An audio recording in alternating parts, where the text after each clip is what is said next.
No importa lo que te detenga, despierta tus sentidos con la fuerza del tigre y el poder de hierbas aromáticas legendarias. Tiger Balm actúa rápido para calmar, revitalizar y restaurar. Siéntete mejor y vuelve a disfrutar la vida con Tiger Balm. La Sociedad Española de Radiodifusión presenta...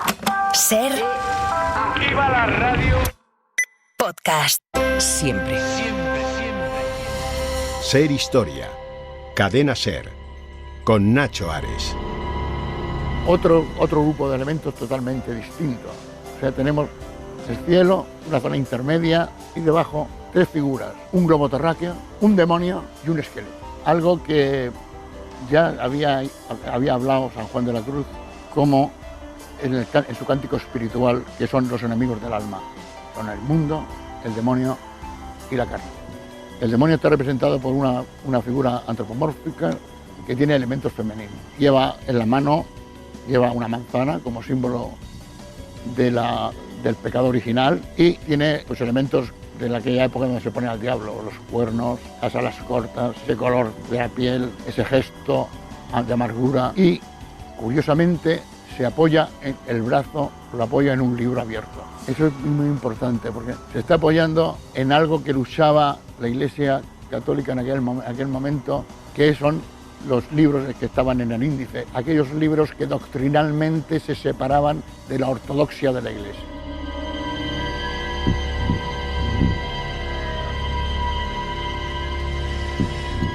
Escuchábamos al investigador José María Penalba hablando de la Diablesa de Orihuela, en un documental, Historia, secretos y misterios, la Diablesa de Orihuela. Comenzamos esta nueva temporada de Ser Historia, aquí en la cadena SER.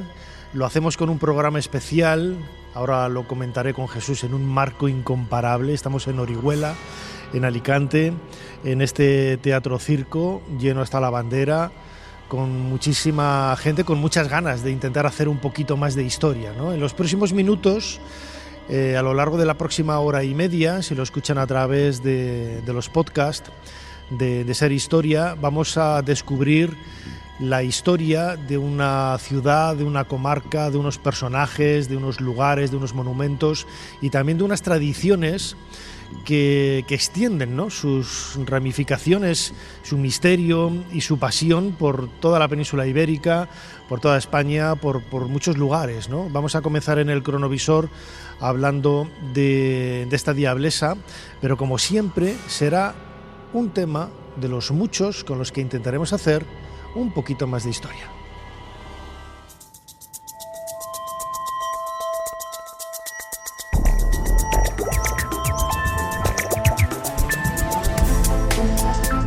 Bienvenidos a Ser Historia, lo acabo de decir, estamos en el Teatro Circo en Orihuela, en Alicante, en este primer programa de la 16ª temporada. Comenzamos en el año 2009, hace ya casi 15 años, y desde luego que uno se sobrecoge a pesar de toda la experiencia, no solamente de esos 15 años en Ser Historia, sino ya desde los años 90 haciendo radio de una forma un poco más modesta, pues de estar delante de tantísima gente, ¿no? A uno le da la responsabilidad y de alguna forma el miedo escénico, ¿no? Pero intentaremos hacer un programa apasionante, ¿no?, como hemos hecho a lo largo de todo este tiempo, disfrutando de la historia, y qué mejor lugar que hacerlo en un espacio en Orihuela que tiene tantísimas cosas que contar. Este programa no sería posible sin la ayuda del Ayuntamiento de Orihuela, en concreto de la Concejalía de Cultura, el Grupo Marcos Automoción y Ortopedia La Milagrosa. A todos ellos, muchísimas gracias por hacer posible este sueño histórico, y muchísimas gracias también a todos los oyentes que han venido a este Teatro Circo de Orihuela. Muchísimas gracias a todos.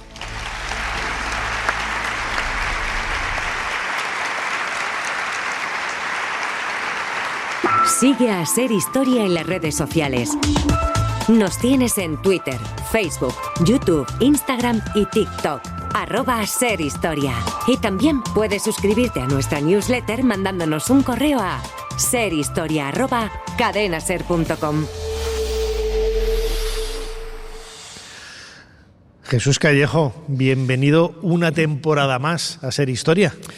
¿Qué tal, Nacho Ares? Pues bien hallado. En esta temporada nueva que empieza, estamos de estreno y en un lugar pues que ya sabes que a mí me encanta, que es el teatro, donde todo se manifiesta y sobre todo las pasiones, las emociones, la tragicomedia, que en el fondo también es una especie de metáfora de la vida. Entonces, qué mejor que empezar aquí, ¿no?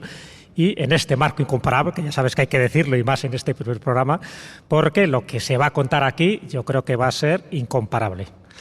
Desde luego que sí, además el sonido es perfecto, yo lo oigo muy bien. ¿Ustedes, vosotros lo escucháis bien? ¿O sí? Muy bien, así me gusta. Y lo decía antes, ¿no? Parece mentira, son muchos años haciendo el programa, muchos directos, muchos kilómetros, muchas salidas.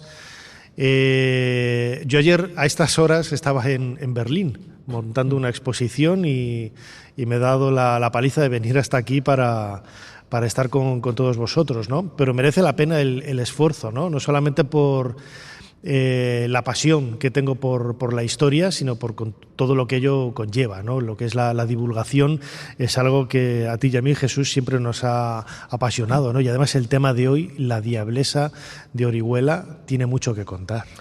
Tiene mucho que contar. De hecho, cuando me dijiste que veníamos a Orihuela y me propusiste un tema, rápidamente te dije la diablesa. Yo ya había estado aquí hace unos años, yo la había visto en el Museo Arqueológico en San Juan de Dios y hoy la hemos visto pues en el hall del ayuntamiento, ya más protegida, en fin, con ese cristal. Y ya desde el primer momento me llamó la atención y mucho más cuando me enteré de esa intrahistoria que tiene este conjunto artístico que además está declarado bien de interés cultural. Y es que es una escultura, esta diablesa en concreto, todo el marco en general, pero la diablesa que no puede entrar en un lugar sagrado. Y luego te das cuenta de que es algo único, no solo en España, sino en el mundo, porque estamos hablando de un paso en Semana Santa, en concreto el Sábado Santo, que se procesiona, ahora comentaremos algunos detalles, y que efectivamente no puede entrar en lugar sagrado, por lo menos desde una época determinada, pero es que no hay ningún otro paso donde aparezca un diablo o una diablesa, porque realmente es un diablo con atributos femeninos y que en su momento, cuando Fray Nicolás de Bussy pues, lo entregó al gremio de labradores, estoy seguro que generó un cierto escándalo, una cierta polémica, hasta que fue asumido pues, como una obra barroca esplendorosa, una obra que es una obra de arte, ¿no? Es una joyita.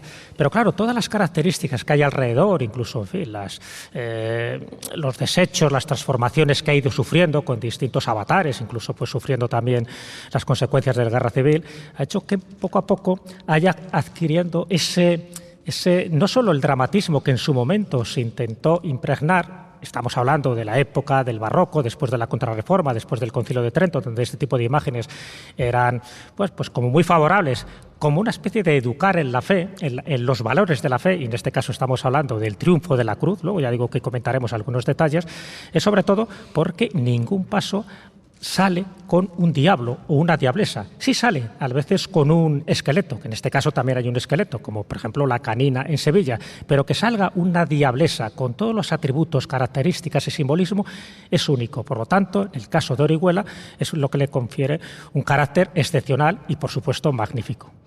Muy bien, Jesús Callejo, crononauta. Tenemos como siempre delante de nosotros el teclado de nuestro cronovisor, de nuestra máquina del tiempo. ¿Cuál es la fecha que nos propones en esta ocasión? Pues nos vamos a un Sábado Santo, que es el 30 de marzo del año 2013.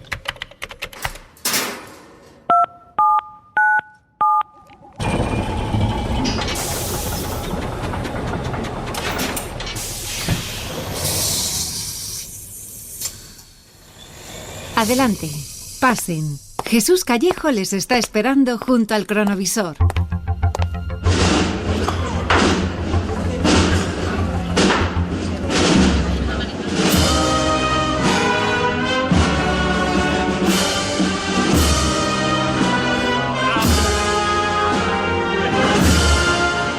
Jesús, estamos en plena procesión del entierro, en Sábado Santo, en Orihuela, y tenemos delante de nosotros este paso tan singular, ¿no? Con la cruz desnuda, el santo sudario, la imagen del esqueleto y la diablesa. Y la diablesa, todo ello realmente se llama la exaltación de la cruz, es el conjunto escultórico también la Cruz de los Labradores, porque fue el gremio de los labradores el que fomentó y el que financió, ¿no?, el que se hiciera esta escultura. Y bueno, pues estamos viendo cómo procesiona, llevada a hombros además por un gremio muy determinado, que tiene que ser de labradores agricultores, con un número específico también de miembros, y además vemos cómo sale, ¿no?, de la iglesia de las Santas Justa y Rufina, un poco lo que es la procesión y cómo tiene que llegar a la catedral, pero cuidado, no todo entra en la catedral. Antes ya te he comentado que hay una figura, en este caso concreto, el conjunto monumental donde está la diablesa, que no puede entrar en lugar sagrado. Y también vemos que la procesión va encabezada por el caballero cubierto, que también tiene, en fin, una significación, una simbología que luego, si quieres, comentamos. Pero sí, es muy importante porque, hombre, para los de Orihuela, evidentemente ya saben muy bien qué figura escultórica tienen delante, la singularidad y lo que te decía, ¿no?, lo extraordinario de su arquitectura y, en este caso, de su escultura barroca. Pero es que estamos hablando de esa época en la que se intentaba transmitir lo que se dijo en su época, que eran los jeroglíficos de las postrimerías. ¿Te acuerdas que una vez hicimos un cronovisor sobre Juan Valdés Leal? En fin, el Hospital de la Caridad en Sevilla hizo una serie, mandó a hacer una serie también de cuadros, pero en concreto los desarrolló Juan Valdés Leal. Y lo que se intentaba reflejar es la pasión y muerte de Cristo en este caso. Pero fíjate, normalmente las procesiones de Semana Santa, y tú y yo hemos visto la procesión de León, hemos visto la de Valladolid, en fin, algunas también de Madrid, pero normalmente cuando se procesiona, el último que sale, el último paso suele ser el entierro. Aquí no, aquí se da un giro. Y este giro de tuerca, que me parece que es importante en cuanto a la simbología que se intenta transmitir, es la exaltación de la cruz. Ya es un Cristo resucitado. De hecho, no aparece Cristo, aparece la cruz vacía, desnuda, con el santo sudario, con el INRI, y justo debajo, fíjate dónde está la cruz. Está en el mundo. Y ese mundo está flanqueado, por una parte, por el esqueleto, que está representando, evidentemente, la muerte, y por otra parte, por una diablesa que está representando la tentación y el pecado. En fin, los famosos peligros del alma, ¿no?, que decía San Juan de la Cruz y se decía en la teología de la Contrarreforma. Así que todo esto lo que nos está dando es una lección de catequesis teológica del momento, para que a través de la emoción, a través a veces de la repulsión, porque no olvidemos que la diablesa durante un tiempo determinado generaba una superstición. Parece que daba malfario, era como algo heterodoxo. El aspecto que tiene no es muy agradable tampoco. No es muy agradable, porque fíjate, tiene cuernos, evidentemente tiene pechos, es una figura femenina totalmente desnuda, al lado de un esqueleto, con la lengua que le está saliendo de la boca también, con una especie de actitud lasciva. Claro, lo que te intenta representar es ni más ni menos eso. Es, por una parte, dónde está apoyada, en ese libro, que bueno, parece que hay dos interpretaciones. Por una parte parece que era la Biblia y sería el Génesis, ¿no?, donde se habla del árbol, en fin, del bien y del mal, o por otra parte puede ser los libros apócrifos de aquella época, que eran los prohibidos. Pero el esqueleto está apoyado a su vez en otro objeto muy llamativo, está apoyado en un reloj de sol. No un reloj de arena, que también estaría simbolizando lo mismo, que es el tempus fugit, pero todo ello, lo que nos está diciendo también dentro de esos términos latinos, es el memento mori. Y recuerda que vas a morir, recuerda que todos somos perecederos y en función de nuestra vida espiritual llegaremos al cielo, que es un poco lo que intenta representar esta escultura, y llegaremos precisamente al esplendor y a lo que intentó hacer Jesucristo con su resurrección, ¿no?, que es la redención del ser humano. Todo esto queda simbolizado en un paso que para la mayoría puede pasar desapercibido y nunca mejor dicho, pero para los entendidos es toda una lección de teología de la época de la Contrarreforma. Fíjate, hemos elegido para hablar de la diablesa de Orihuela a una arqueóloga que nada tiene de diablesa, sino que es todo lo contrario. No sé si santa, pero bueno. Ella es Carmen Sánchez Mateos, es arqueóloga, técnica superior de patrimonio del Ayuntamiento de Orihuela. Ha estudiado, es la guardesa, ¿no?, por así decirlo, de la diablesa en la actualidad. Te voy a pedir que te acerques un poquito al micrófono. Vale. Carmen, bueno, lo primero de todo, bienvenida a Ser Historia. Pues muchas gracias. Muchísimas contenta gracias, de estar aquí, ¿no?, que yo soy una oyente de vuestros programas. Muy bien. Pues Carmen, estábamos escuchando ahora a Jesús y tenemos que irnos, ¿no?, a finales del siglo XVII, 1695, y la figura de Nicolas de Bussy, un escultor francés que recibe de la Hermandad de los Labradores el encargo de realizar un paso, una escultura, Yo no sé si los labradores en algún momento pensaron que lo que ellos iban a recibir como encargo era aquella figura tan grotesca y tan singular, porque recordemos lo que decíamos antes, ¿no? No tiene paralelos. En ningún otro lugar de la cristiandad que yo conozca, en Semana Santa se procesiona un demonio, una diablesa en este caso, ¿no? Paralelos con la canina de Sevilla. Uh-huh. Sí, pues pero es un esqueleto la canina, no es un diablo. No, más o menos, pero es una pregunta que nos hacemos todos, porque sabemos este paso procesional, la Cruz de los Labradores, pues está muy estudiado y muy analizado. Aquí en Orihuela pues tenemos investigadores que pues han encontrado actas notariales y demás, entre ellos Sánchez Porta, que lo tenemos aquí esta noche. Uh-huh. Y ellos han analizado todo, pero ¿quién puede dar respuesta a la pregunta que tú me estás haciendo a mí? Yo me imagino que, es una escultura barroca, ¿vale? Debussy ya sabemos que está muy influido por la escultura barroca de Centro Europa, ese dramatismo, esa expresividad, y además combinado con esa estancia en Roma, se juntan esas dos influencias, esas dos que hacen que este paso pues tenga esa originalidad, ¿no? Primero, la escultura barroca relacionada con Bernini y demás, y por otra parte tenemos también esa influencia centroeuropea. Todo eso y además la trayectoria de su vida, ya sabemos que primero se casó, enviudó.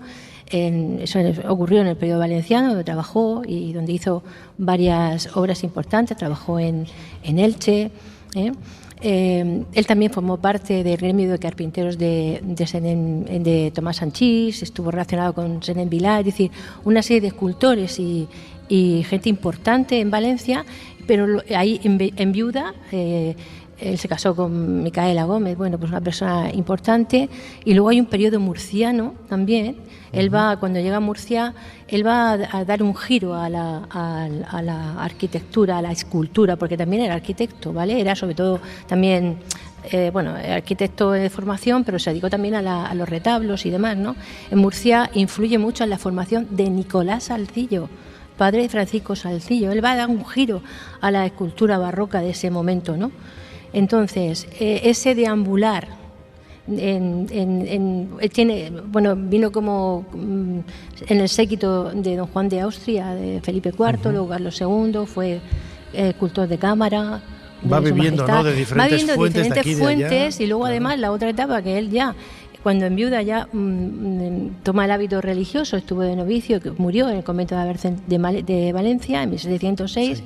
Es decir, todas esas vivencias y esas influencias que él va recogiendo a través de su trayectoria, ¿vale?, pues lo vemos reflejado en este paso tan espectacular, que ya sabéis que es un bien de interés cultural, que se declara sobre todo por ser el paso más antiguo que tenemos, y además por su iconografía, por su simbolismo, por su hermetismo, su calidad estética, artística. Es decir, es algo tan especial, porque tenemos una verdadera joya en Orihuela. Has hablado de hermetismo. Seguro que la pregunta de Jesús va un poco encaminada en ese sentido, ¿no?, del simbolismo mágico que hay en relación a esta figura. Va por ahí. ¿Cómo me conoces, Nacho? ¿Cómo me conoces? Sí, porque por añadir algún dato más en la biografía de Nicolás Debussy, es verdad que una vez que enviuda, pues tiene una especie de crisis espiritual.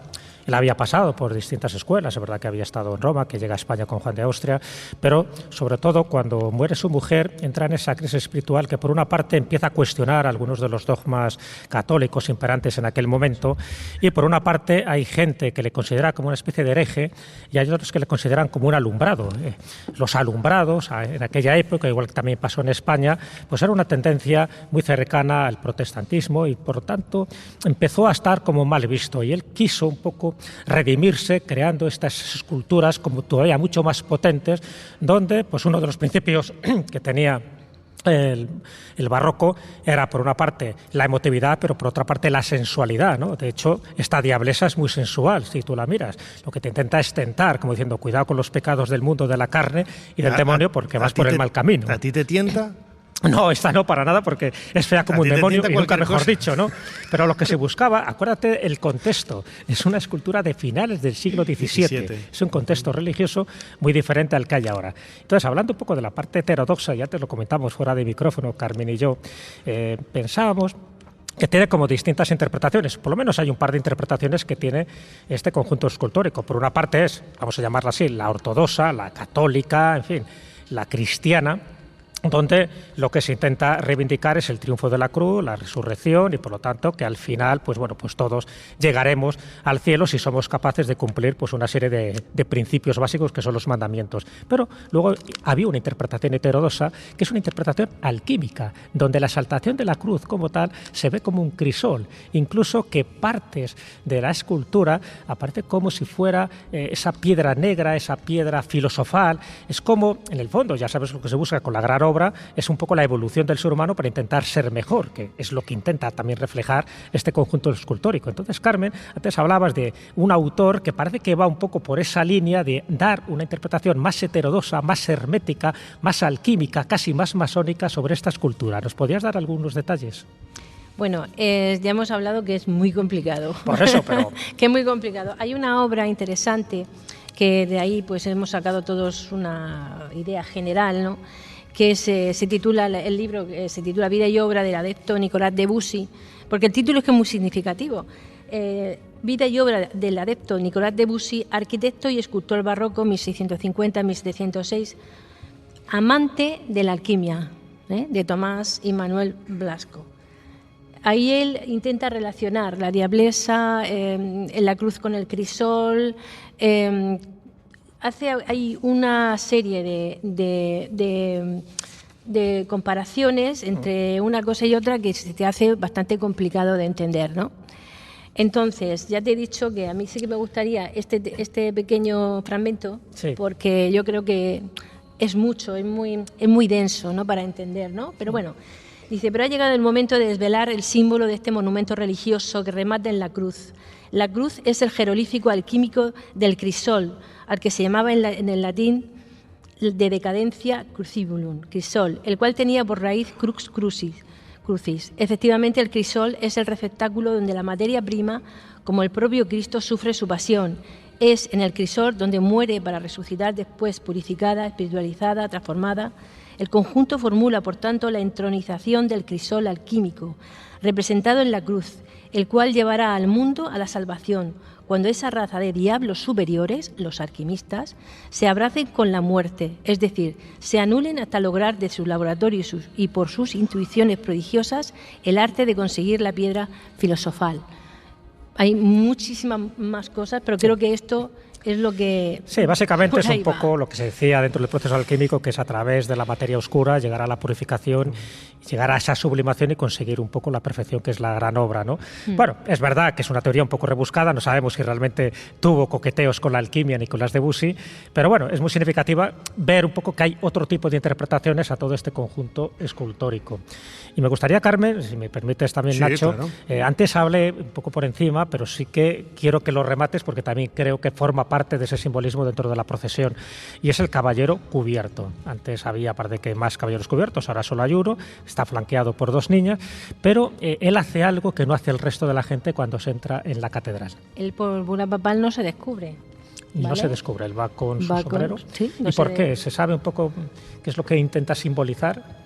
Bueno, es el portaestandarte de la procesión, ¿vale? El ayuntamiento elige a una persona que por sus cualidades, por su relación con la ciudad, pues se merece un reconocimiento de ser una persona muy especial y además esa persona suele estar muy vinculada con la Semana Santa, ¿no? Entonces al igual que otros elementos de esta Semana Santa tan importante en Orihuela, es un personaje más de esa procesión de Semana Santa. Pero algo único también y distinto a cualquier otra procesión. Es que si la Semana Santa de Orihuela se caracteriza por algo, es por su riqueza en cuanto a los pasos procesionales, pero ya sabemos que está declarada de interés turístico internacional ya desde el año 2010. Es decir, y allí en esta procesión, y a mí me gustaría también mencionar algo más, ¿no? Que aparte de que está declarada de interés turístico internacional, también forma parte de la red europea de celebraciones de Semana Santa y de Pascua, es decir, y hay una procesión muy importante que es la del Sábado Santo, donde todos colaboran, es decir, es que a mí también me gusta hacer un guiño a aquellas personas que a veces ni se conocen, que son el caso de los costaleros, los que portan los pasos procesionales. En este caso, el Sábado Santo, todos los pasos los llevan los costaleros, los llevan las personas que no van en carro como otras procesiones.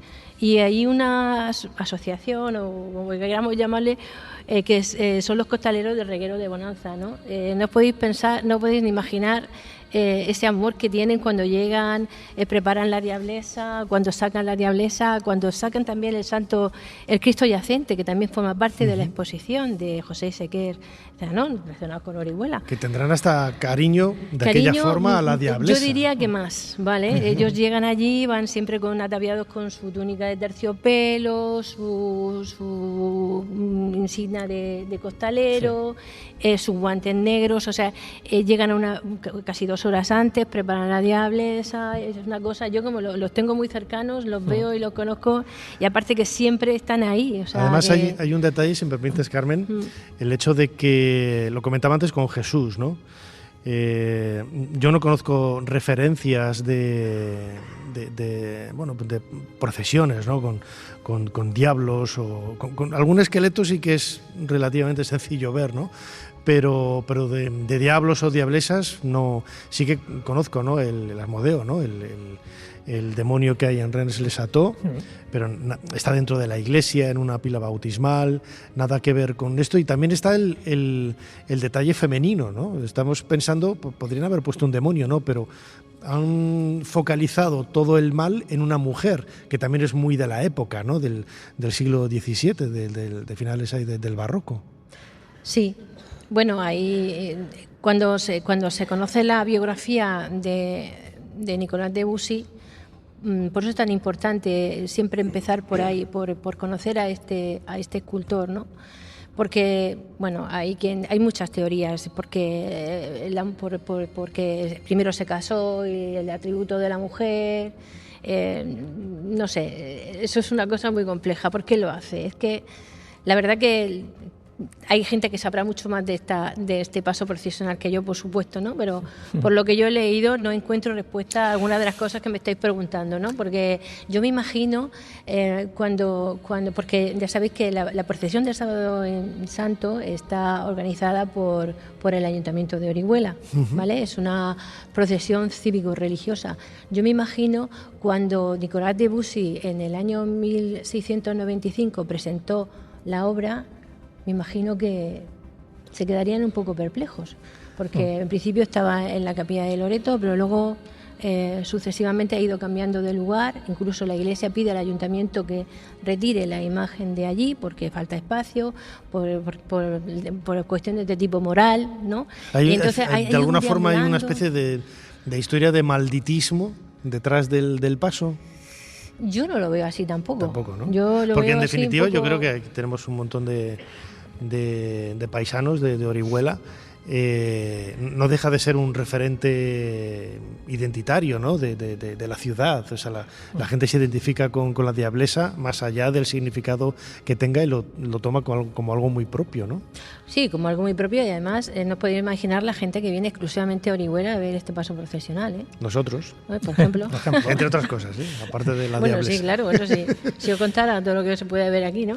Pero quiero comentar eso, que la diablesa es algo tan importante, y además el trabajo que hace la Junta Mayor de Cofradías y Hermandades de Semana Santa, ¿no? Que hacen, y de la propia Concejalía de Cultura, de Turismo, por fomentar que mediante unas rutas teatralizadas, incluso el Jueves Santo hay una representación teatralizada de Nicolas Debussy, El fantasma de Nicolás de Busse, que es una obra de Atanasio Díez Marín, y que bueno, que todos los años se ha ido representando en San Juan de Dios, ¿no? Todos los años, incluso se ha tenido que hacer varias sesiones, porque son muy cortitas, unos 20 minutos así, y bueno, ahí disfrutamos todos muchísimo, ¿no? O sea que la Cruz de los Labradores, la Diablesa, este paso procesional, ya no solamente tiene ese aspecto religioso, sino también a nivel, ha dado lugar a muchas cosas más. Sí, pero es normal porque en el fondo se junta un poco lo profano con lo sagrado, ¿no? Sí. Que es un poco, yo creo, que lo que intentaba hacer Nicolás de Bussy, que no olvidemos, por ejemplo, cuando le entra esa crisis espiritual al final, en la última etapa de su vida, él se hace cartujo y luego se hace mercedario. O sea, que él toma los hábitos, es novicio, le dura poco porque se hace mercedario en enero y en diciembre de 1706 él muere, ¿no? Y además muere en una fecha muy, muy curiosa porque era durante la Guerra de Sucesión y ahí se produce también unos desperfectos en este conjunto escultórico. También lo sufrió, ya digo, durante la Guerra Civil y a pesar de que fue restaurado por José Sánchez Lozano, hay un par de anécdotas muy significativas. Por una parte, el esqueleto y la diablesa, en el sitio donde estaba encerrado durante aquella época, que era la Casa de Misericordia, era un orfanato, a las niñas que se portaban mal las encerraban con la diablesa precisamente para que tuvieran pesadillas. Eso es una anécdota, sí. También le tiraban piedras, ¿eh? Sí, las niñas seguramente también le tiraban piedras. Y el profesor de escuela de la época utilizaba el esqueleto para las clases de anatomía.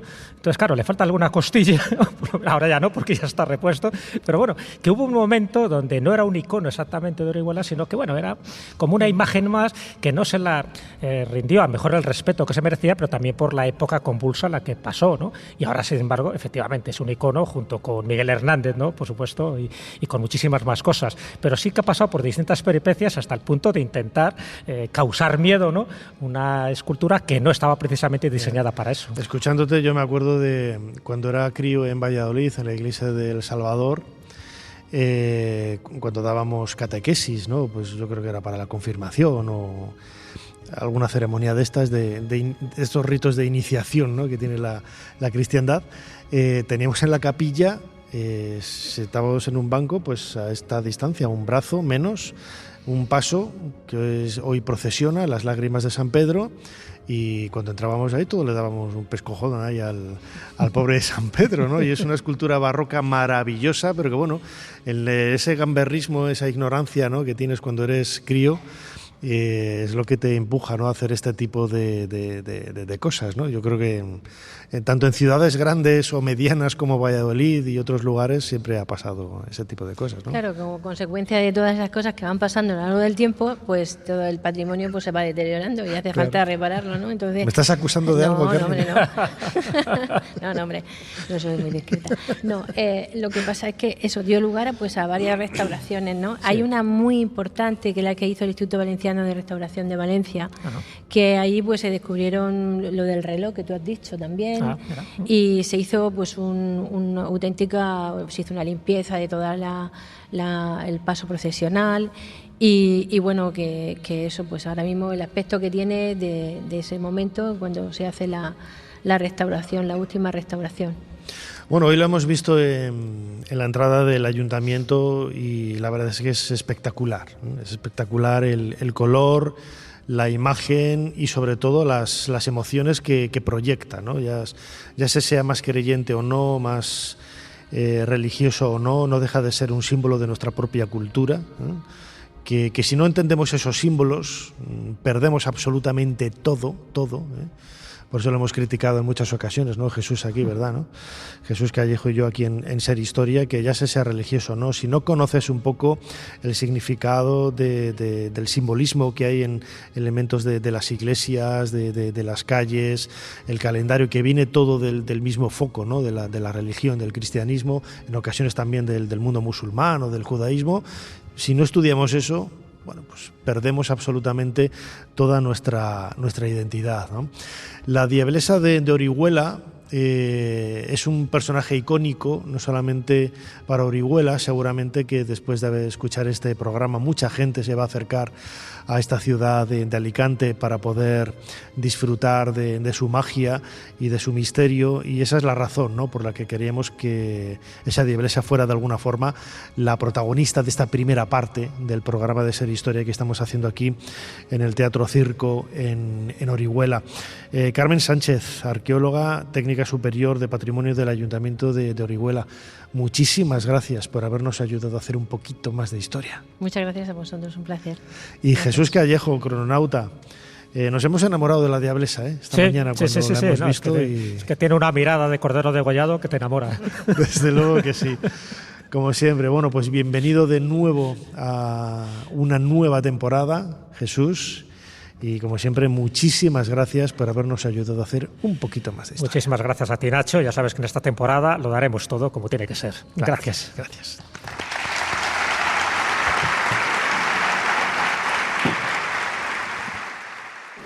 Señor Dumas, aquí el joven del que le hablé, Julio Verne. Le presento a Alejandro Dumas. Alejandro Dumas, hijo. Un placer conocerle, señor Verne. Igualmente, caballero. ¿Sabe dónde podemos encontrar a su padre? Le hemos traído un manuscrito. No creo que tarde mucho. Ser Historia con Nacho Ares. Todo lo que quisiste saber de la historia, la madrugada del sábado al domingo, en la cadena SER. En Orihuela vamos a encontrar desde el gótico hasta el neoclásico, prácticamente. Vamos a encontrar gótico en la catedral, vamos a encontrar en la iglesia de Santiago, en su fachada principal, en la que aparece el blasón de los Reyes Católicos. Luego ya tenemos bastante renacimiento, como es en la iglesia de la Santa Justo y Rufina. Tenemos alguna puerta renacentista también en la catedral y barroco también en esta iglesia y en otras de aquí de Orihuela. Lo primero, que hay unas ofertas de rutas turísticas, que son de tipo artístico generalmente y también de tradiciones. Y luego existen otras ofertas como pueden ser la Semana Santa, que es de interés turístico internacional, con tallas del siglo XVII y luego ya pasamos al siglo XIX y siglo XX. Incluso hay una procesión muy singular que es la del Santo Entierro, en la que el protagonismo lo tiene sobre todo ya no solo la urna del señor muerto, sino también el caballero cubierto y un paso muy extraordinario que es la diablesa, muy simbólico.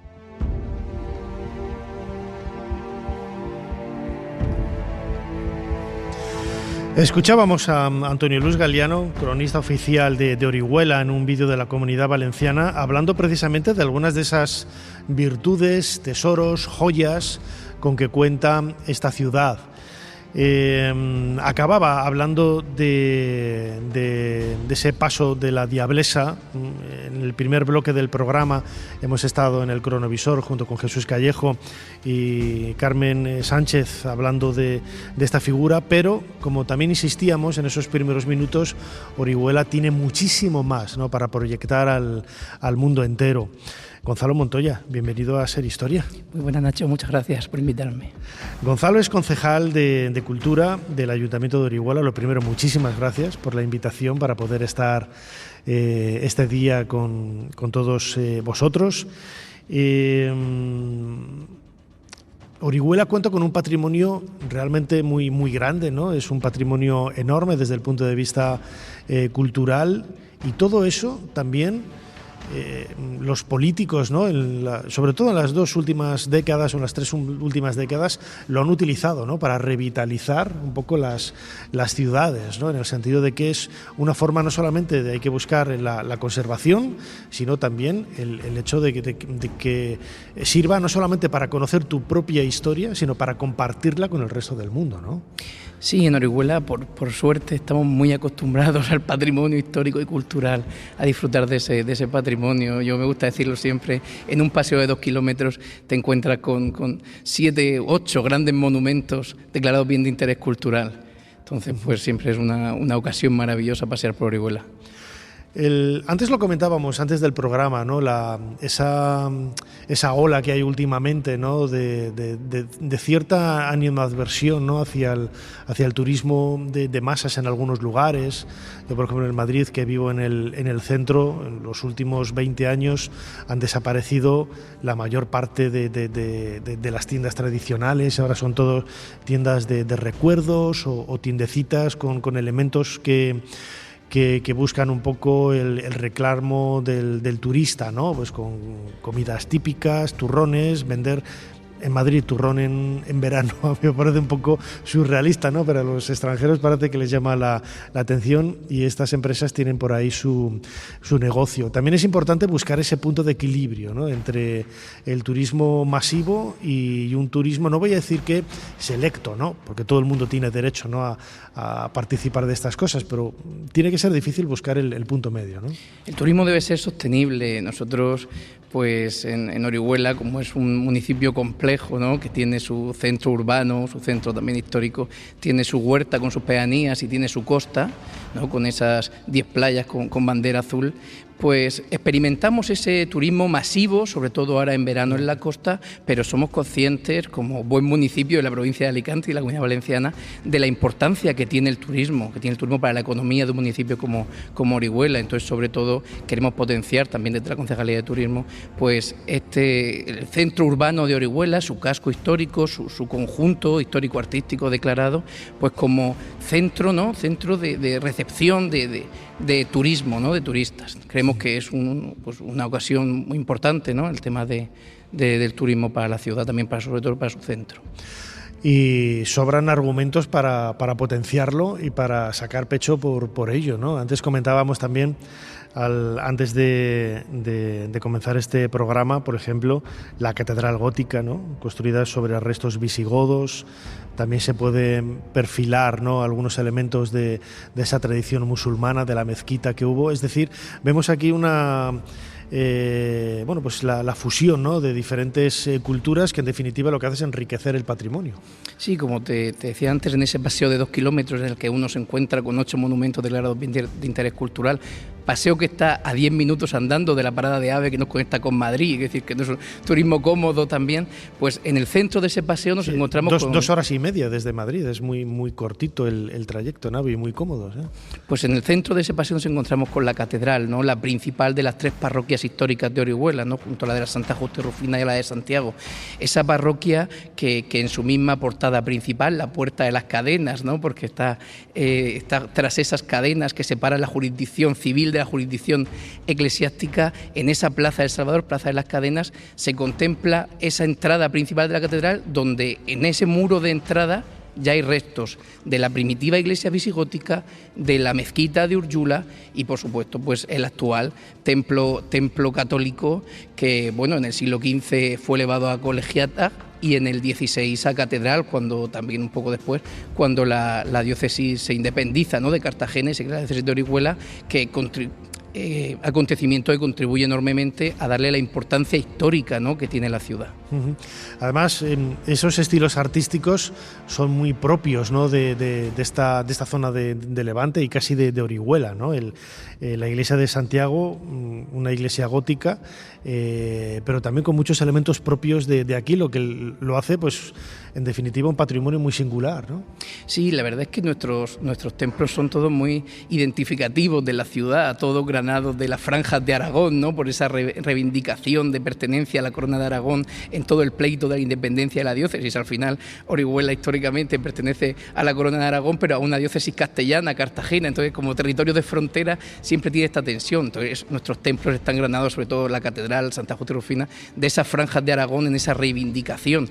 Tenemos también, por ejemplo, ahora en las fiestas de septiembre, la patrona de la ciudad, la Virgen de Montserrat, de su mismo nombre, Montserrat, es una advocación que tiene su origen catalán, ¿no? Montserrat, castellanizada, Monserrate, ¿no? Esta tierra que me gusta decir que tiene lo mejor de Castilla y lo mejor de Aragón, ¿no? Esta tierra de frontera, una catedral llena de curiosidades. Bueno, tenemos en su interior ese monstruoso y precioso órgano barroco de Salanova del 18, un Salanova que lleva en su suelo, bueno, en la parte que se ve desde abajo, referencias a Orihuela, referencia al triunfo de la cruz, a la cruz de los labradores y al monte aserrado, a Montserrat. Y me gusta decir que es como si tuviéramos un extradicional Stradivarius con un Oriol grabado, ¿no? Tenemos un Salanova, que es posiblemente el mejor organero del arco mediterráneo, con símbolos propios de Orihuela, órgano que está en restauración y que esperamos que próximamente pues se escuche pues en todo su esplendor.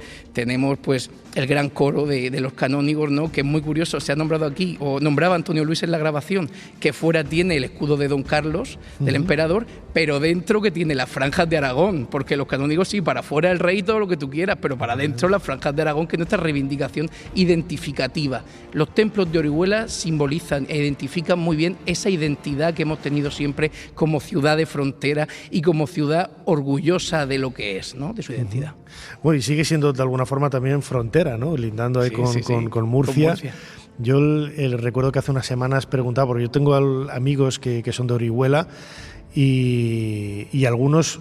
Unos se sienten más alicantinos, otros se sienten más murcianos, depende un poco también de la historia de la familia y de absolutamente todo, ¿no? Pero ese aspecto de estar en el linde, en la frontera, en registros liminares, también habla un poco de la estructura de la ciudad, ¿no?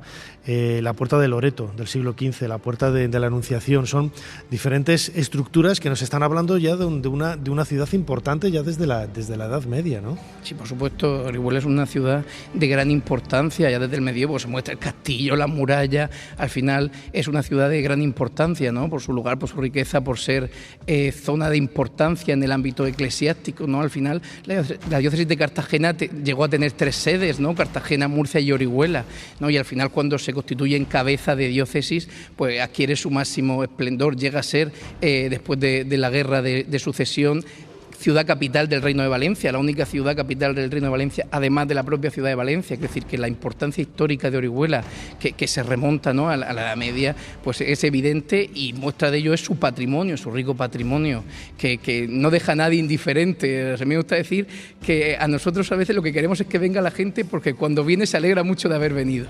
Claro. Gonzalo Montoya, tú eres concejal de Cultura, también de Turismo. El hecho de que se quiera proyectar la imagen de Orihuela muchas veces comienza también con el propio eco que tiene dentro de la ciudad. ¿Cuál es el gentilicio de la gente de Orihuela? Oriolano, que viene del valenciano Oriola, ¿no? De nuestro nombre en valenciano, Oriolano. ¿Los oriolanos son conscientes del valor del patrimonio que tienen?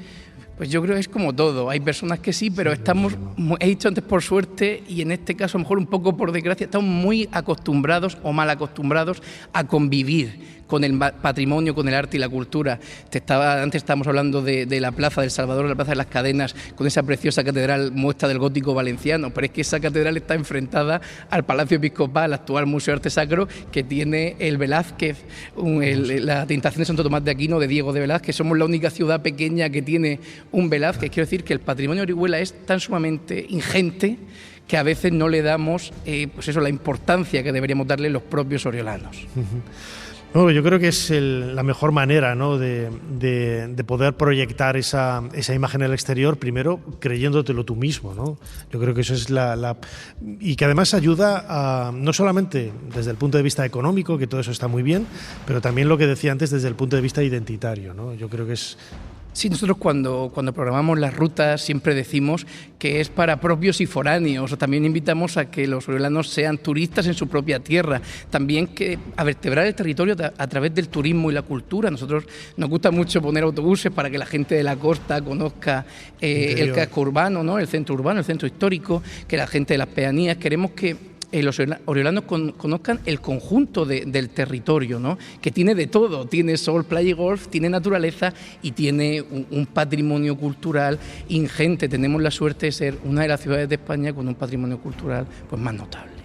No, y somos conscientes de ello y constantes en contarlo, ¿no? Aquí en Ser Historia, en la cadena Ser. Las pocas horas que hemos estado en Orihuela nos ha dado tiempo a ver quizás lo más granado, la casa de Miguel Hernández también. O sea, no solamente los monumentos, sino las personas que han pasado por aquí, ¿no? La figura de Miguel Hernández, la casa es modesta, pero bueno, la casa modestita, una casa molinera, ¿no? Casi, como decimos en Castilla y León, de personajes de gran valía que han pasado por aquí y que nacieron aquí. El patrimonio es natural, material e inmaterial. y vamos, el mascarón de proa de nuestro patrimonio inmaterial, aparte de nuestra Semana Santa declarada de interés turístico internacional y moros y cristianos de interés turístico nacional, es por supuesto nuestro poeta Miguel Hernández.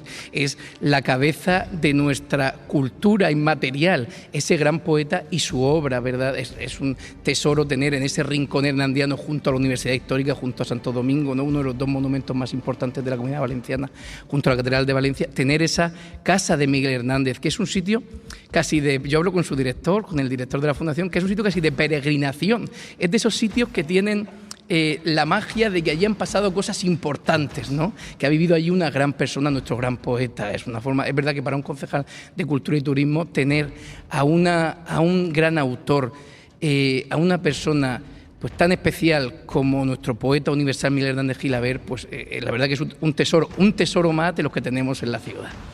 Desde luego que son muchos, ¿no? Y recomendamos a todos los que nos están oyendo, quizás se sienten más atraídos, ¿no? Por la figura de la diablesa, porque bueno, pues es de forma natural, ¿no? Es un reclamo muy sencillo y muy atractivo, ¿no?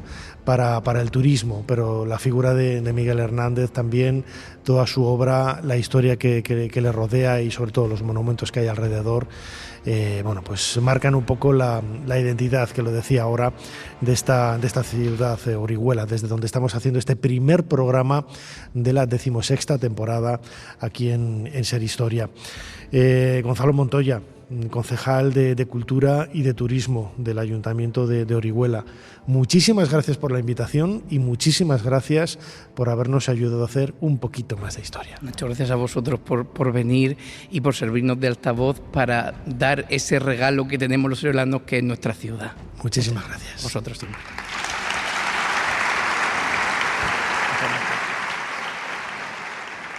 Madre, se rumorean cosas sobre usted, dentro del convento y fuera de Ávila. No se deje llevar por las habladurías, María. Usted y yo sabemos que en este convento entra y sale demasiada gente. Es usted famosa, madre.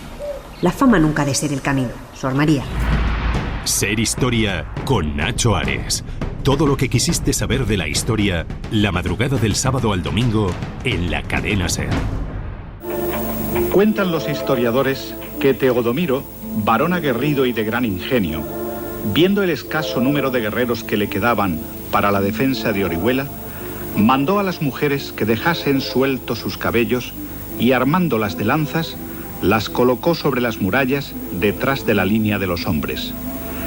Acto continuo, resolvió solicitar del enemigo la paz en las mejores condiciones que le fuese posible para él y para los suyos. Abdelazid firmó el pacto de capitulación. Toda la región quedó sometida a los musulmanes, pero las condiciones fueron muy favorables hasta el punto que cuando los musulmanes entraron en la ciudad y comprobaron que solo quedaban los siervos, las mujeres y los niños, sintieron gran pesar por haber otorgado condiciones tan beneficiosas. Pero lo pactado era pactado. La Cura Tudmir, el pacto de Teodomiro, se mantendría durante años.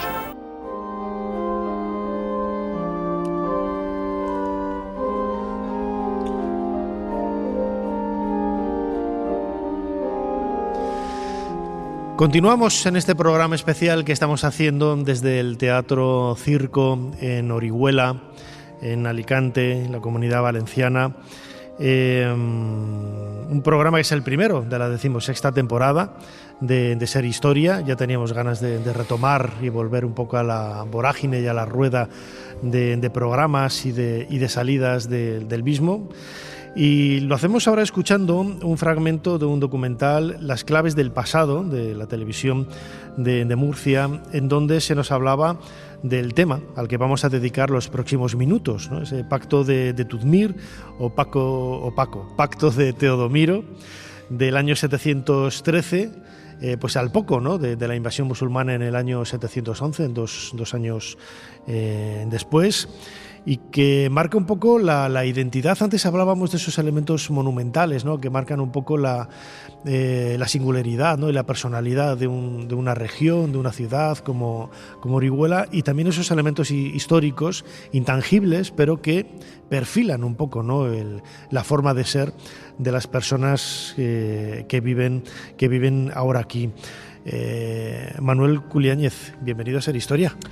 Pues muchas gracias, es un placer estar con vosotros, sobre todo este año que la SER cumple 100 años. Claro que sí. Que estéis aquí en Orihuela es un gusto colaborar. Muchísimas gracias. Manuel Culiáñez es doctor en Historia Medieval, es historiador, perfecto conocedor del tema que vamos a tratar a continuación. Estamos hablando, ¿no?, de esos comienzos del siglo VIII. La invasión acaba de producirse en el 711. Bueno, no vamos a entrar a valorar que si entraron fácil, ¿no?, que si se les abrió las puertas o no. No es el caso. Pero brevemente, Manuel, ¿cuál era el contexto histórico de aquella época con el mundo omeya y el mundo local, en donde se hace factible, ¿no?, la realización de este pacto, y luego entraremos a explicar un poco en qué consistía? Bueno, pues podemos ver dos cosas. La primera es que el reino visigodo estaba muy atomizado. Son muchos los nobles como Teodomiro, que era gardingo de Égica, uno de los reyes visigodos, que ejercen su poder en zonas autónomas. Entonces ese poder no puede contener lo que está viniendo por el norte de África, que es toda la expansión del Imperio Omeya, como tú comentabas, que llega y que se aprovecha de las propias disensiones internas de los visigodos para ganar una batalla y muy rápidamente acceder por propia decisión militar y por las facilidades que encuentran, a acceder a gran parte de la península ibérica. Siempre hemos pensado que el inicio es el 711, pero hay notas de Teodomiro que, por ejemplo, se sabe que debía de ser el que estaba al encargo de la flota de esta zona, y pues ya repelió algún intento de los musulmanes por acceder a un ataque marítimo, parece ser que a través del puerto de Santa Pola y esta zona. Entonces, ya esos primeros ataques, nos hablan de una ola que está viniendo, de un imperio en expansión. Y cuando un imperio se está expandiendo, o encuentra a alguien muy organizado, o tarde o temprano arrasa. Acaba entrando, Claro. y arrasando como así fue, ¿no? ¿Qué es lo que dice el tratado, este tratado de Tuzmir, brevemente? Tú has publicado con la Universidad de Alicante, la Universidad de Alacant, recientemente, junto con Andrés Serrano, un libro, Frontera, Cautiverio y Cultura Material en la Orihuela bajo medieval, en donde imagino, ¿no?, también que haréis referencia a este tema y esa huella dejada, ¿no?, por las incursiones anteriores y posteriores a ese 711. Pero, ¿qué es lo que dice el tratado? Bueno, el tratado en su literalidad lo que hace es un pacto, es un tipo de pacto que está recogido en el Corán, es decir, que entra dentro, es el primer acto de derecho islámico en la península ibérica, y lo que hace es recoger pues diversas ciudades, pues, caso de Orihuela, caso de Mula, caso de Lorca, Alicante, Elche, una tal Begastri que pues si pudiera ser Cejín. Siempre ha habido un poco ahí de controversia con eso. Una de las cosas que te iba a comentar, no está tampoco muy definido cuáles son las ciudades que aparecen en el. Unas están perfectamente identificadas y otras no, lo que hace cambiar un poco la propia geopolítica, ¿no? Lo que sí es cierto es que Teodomiro controlaba lo que sería desde Cartagena casi hasta, o Lorca, por ejemplo, hasta Valencia, que es la zona que abarca el pacto. Entonces, es un primer acto de derecho islámico. Se respeta la religión y se establece una serie de tributos en trigo, en miel y otra serie de elementos, de los cuales los, digamos, ciudadanos, es decir, la élite, porque recordemos que Teodomiro es un primus inter pares, es decir, es el primero entre los iguales de esta zona, es decir, ese es la parte alta de la sociedad. Ellos tienen que pagar una cantidad y los siervos la mitad, con lo cual entendemos que había un espacio para la esclavitud y para la servidumbre, que tiene mucha lógica con esa sociedad ya pasado el Imperio Romano, donde las formas del colonato y toda la decadencia del Imperio Romano ya empiezan a provocar los primeros surgimientos de lo que luego conoceremos como feudalismo, y ahí la servidumbre tiene una importancia esencial. Se recogen esas donaciones, se respeta la religión, y es un pacto que tiene una continuación la crónica mozárabe del 754 habla de Atanagildo, el hijo de Teodomiro, pero no podemos saber si era hijo porque podía ser un primus inter pares, un igual al que han elegido, ¿no? Entonces ese proceso del pacto se conserva durante años. Por hacer un paralelismo, cuando en 1243 se firma el Tratado de Alcaraz y el reino de Murcia pasa a ser primero de Castilla hasta la sentencia de Torreyes de 1305, sucede una cosa similar. Es decir, Alfonso X deja e inicia un periodo hasta la rebelión mudéjar de 1200. ¿En qué año? 1243. Es que has dicho 1943. Ay, perdón. Creo. Yo he entendido 1943. Me he venido al siglo XX. En ese momento, hasta 1264, hay un periodo que se llama de coexistencia, donde se permite a los musulmanes tener su madrasa, su mezquita, y se mantiene el último gobierno musulmán de Orihuela, que es la Bizarra Isamia, que es un gobierno muy curioso porque es un gobierno de poetas, que tiene relaciones exteriores con el norte de África y que hasta acuña moneda. Y se mantiene los primeros años, ya te digo, hasta esa revuelta de Mudéjar de 1264, funcionando bajo la tutela de Castilla. Es un protectorado. Entonces, es un poco similar porque los pactos y las conquistas, sabes tú, que uno no se levanta visigodo y al día siguiente es musulmán, sino que tiene un proceso de gradación. Sí. Y de hecho hay muchos medievalistas que piensan que la situación de los muladíes, de los musulmanes, de los cristianos que se quedan en territorio musulmán y posteriormente de los mudéjares es muy paralela. Porque empieza así, pero luego se deteriora hasta que en muchas zonas, por ejemplo aquí, los muladíes desaparecen. Además hay uno de los problemas, los historiadores hacemos historia a partir de documentos escritos, ¿no? Y del pacto de Tudmir, que se firma en el 713, la copia más antigua creo que es del siglo XI, ¿no? Y luego ahí, bueno, creo que son 4 copias, ¿no? Las que hay hasta el siglo XIV, ¿no? Hay 4 copias hasta el XIV. Claro, estamos pensando, bueno, del siglo XI es muy antiguo, sí, ya, pero han pasado 400 años.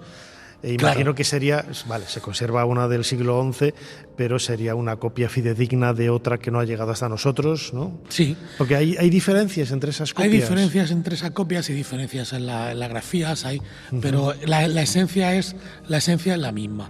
Lo importante del pacto es que en Mérida, en Zaragoza, los musulmanes pactan, pero no se encuentra por escrito. O sea, esa es la originalidad del pacto de Teodomiro, en una zona además donde, pues luego posteriormente se establecen lo que le llaman las fuentes musulmanas yundíes, gente de Egipto, que encuentran mucha similitud entre el funcionamiento del río Segura y el Nilo. Y los cronistas árabes lo repiten una y otra vez, que funcionan de manera igual. Se inunda, esa inundación en las zonas cercanas provoca que los limos, que la riqueza del suelo sea mucho mayor, entonces se puede cultivar. O sea, esta gente trae su propia herencia material y humana y la incorpora porque ve un río que se le parece. Jesús, hemos sacado el tema de Egipto sin haberlo buscado, ¿eh? Siempre hablamos de Egipto y de León, Egipto y León. Así que ya lo tenemos justificado las dos. Buscaremos las dos partes. Esas ciudades, por ejemplo, tú puedes pensar, o un historiador, y Cartagena, ¿por qué no está en el pacto de Tudmir? Hay que pensar que Cartagena era territorio bizantino, los visigodos la aniquilan y de hecho cambian la vía Augusta que baja, ya no llega a Cartagena, llega hasta Lorca porque no es necesario. Y entonces son las ciudades que aparecen en el pacto. De hecho, aquí en Orihuela tenemos un patrimonio medioambiental maravilloso que es el Palmeral, que es un palmeral de origen árabe, que era una zona de paso entre los comercios, la zona de ganado, hacia Lorca, por esa vía Augusta que bajaba desde el norte, desde Cataluña, lo que era Cataluña, hacia ¿vale? ¿Qué recorrido tuvo este pacto? ¿Se llevó a cabo toda la firma de todos esos acuerdos? ¿Fue real? Se mantiene porque de hecho ya te digo que la crónica mozárabe del 754 habla de que después Atanagildo, el hijo, mantiene las condiciones y que, ese pacto se siguió activo, y posteriormente ya los omeyas en un momento del Emirato quieren dejar su huella, y como esta es una ciudad de muladíes, es decir, aquí se queda visigodos, quedan cristianos, lo que hacen es fundar Murcia a partir de un campamento militar como nueva capital, como islamización total, ya un proceso de islamización total, y entonces Orihuela pierde pues esa capitalidad de la Cora de Tuzmir y los privilegios asociados. ¿Qué sucede? Que evidentemente hablamos de un proceso de islamización que ya en el siglo X está absolutamente hecho.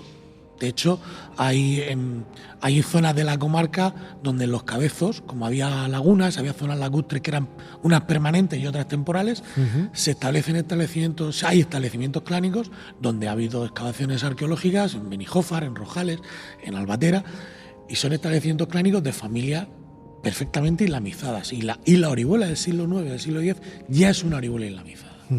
Bueno, ya estamos viendo, y es algo que llevamos escuchando repetidas veces desde el comienzo del programa, esa característica tan particular que tiene Orihuela de ser un lugar fronterizo, ¿no? Está a mitad de camino entre varios reinos, entre varios mundos, entre varios continentes, entre varias formas bueno, mejor dicho, pasajes de la historia, ¿no? Como diría nuestro queridísimo Juan Antonio Cebrián.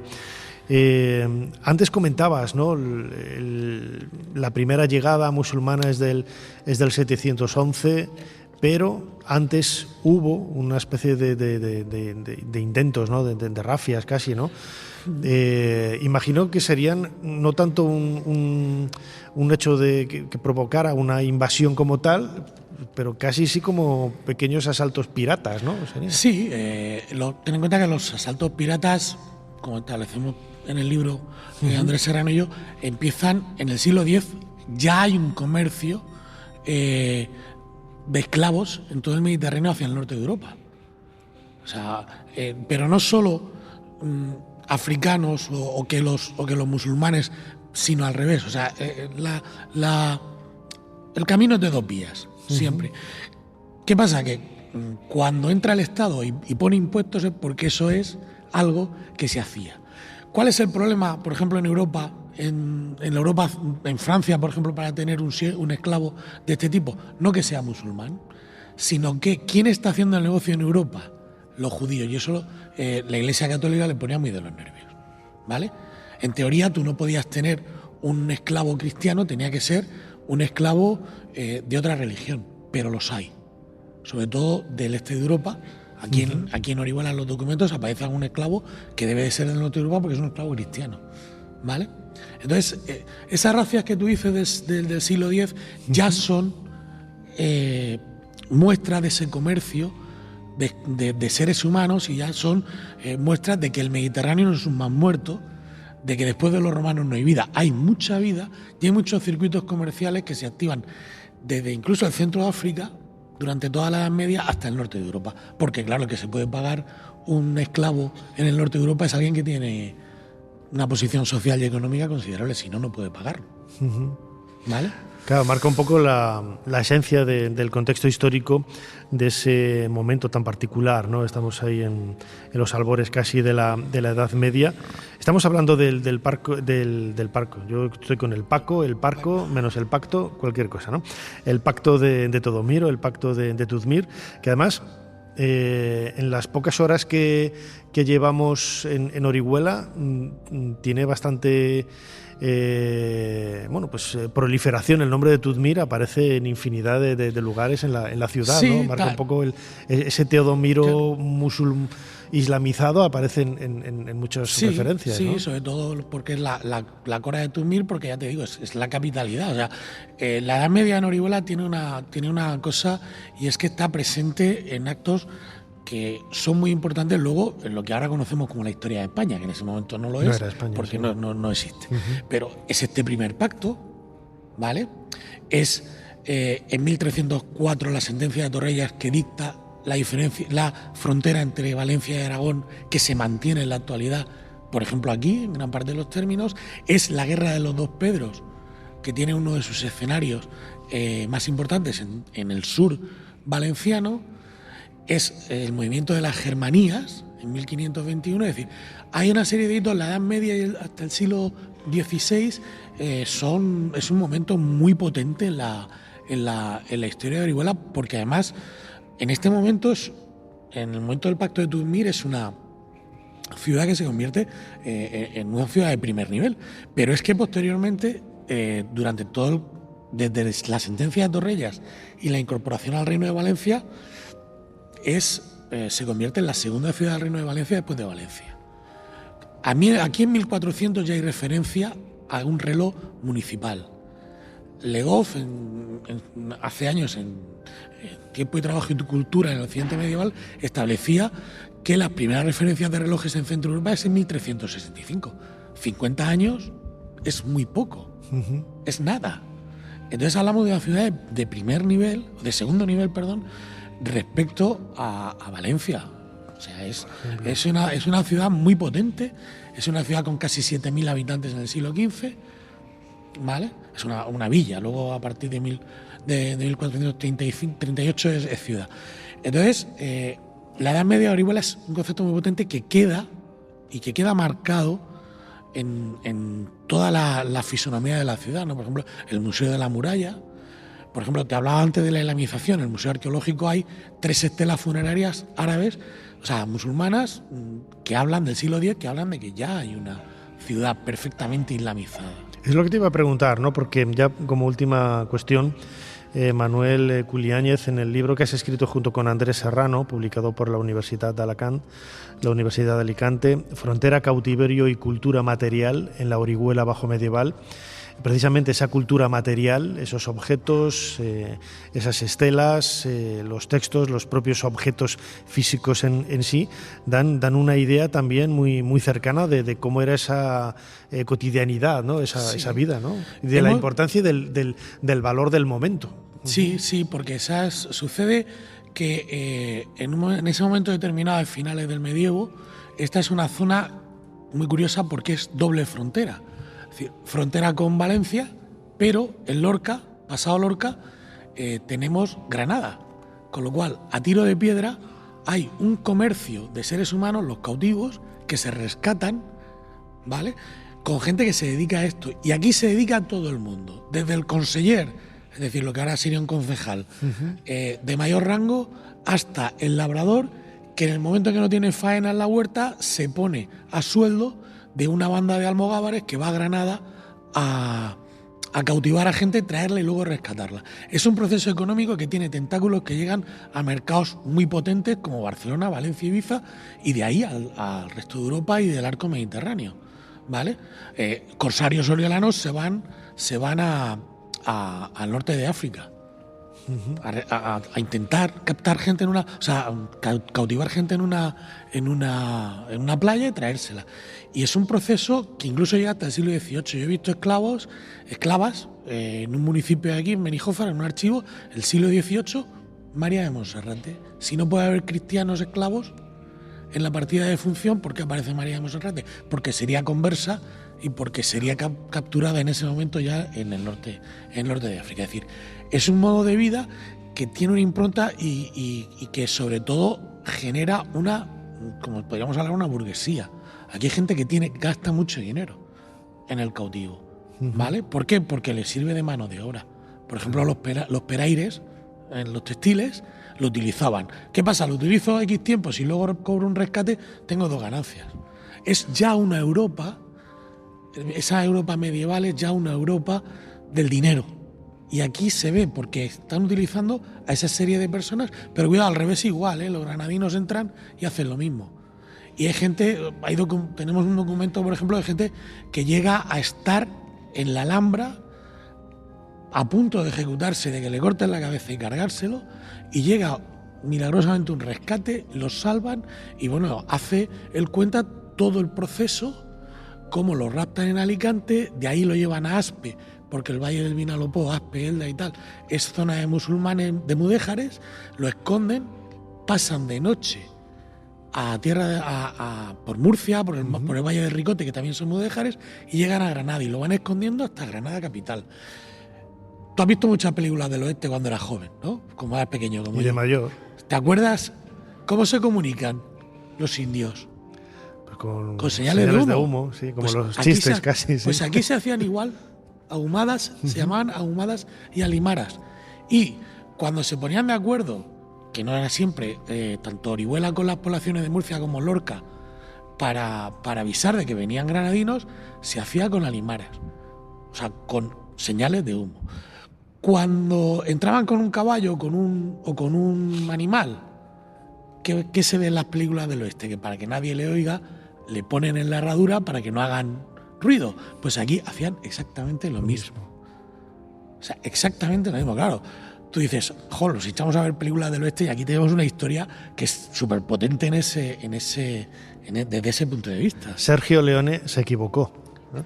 Bueno, tendría que haber venido a Orihuela. El tema es que se vino a Almería, que era zona de cautivos, también, sí. Y en lugar de hacer aquello hizo películas del oeste. El otro día estuve viendo Hasta que llegó su hora, película fantástica. Desde luego que sí, rodada en Almería, precisamente. Pues la historia del pacto de Tudmir es parte de nuestra propia historia, parte de esa esencia de esos pactos políticos, ¿no?, que construyen un poco la geopolítica del momento, en este caso del siglo VIII, del comienzo del siglo VIII, del año 713, que tiene un recorrido bastante amplio a lo largo de la historia y que muchos políticos de hoy, ¿no?, tendrían que aprender también a llegar a esos pactos y ese entendimiento tan fructífero y tan beneficioso para todos. Manuel Culiáñez, doctor en Historia Medieval, historiador, acabas de publicar junto con Andrés Serrano este libro Frontera, Cautiverio y Cultura Material en la Orihuela Bajo Medieval. Como siempre, muchísimas gracias una vez más por habernos ayudado a hacer un poquito más de historia. Sí, hablaba el concejal de la patrona de Monserrate, que es catalana, Montserrat. Aquí está como copatrona Santa Justa y Rufina, que son castellanas.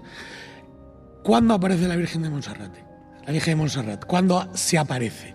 En 1305, recién firmado el Pacto de Torrellas, cuando esto pasa a ser catalán. ¿Qué significa eso? Que hay que los castellanos traen su propia cultura y su propia manera de ver la vida con sus propias advocaciones, y cuando esto cambia de reino, porque tenemos que entender que son estados diferentes, que Castilla y Aragón es como Francia y Portugal o España, o sea, eran estados diferentes, cuando cambia esto, cambian las advocaciones. ¿Por qué? Porque existe un proceso en el que hay que incardinarse en la sociedad a la que llegas. Pero claro, esa curiosidad por lo que comentaba el concejal. Desde luego, es parte de la identidad, ¿no?, sí, que marca claro, un poco lo que decíamos antes, tan importante. Lo dicho, Manuel Culiáñez, muchísimas gracias una vez más por habernos ayudado a hacer un poquito más de historia. A ti, gracias.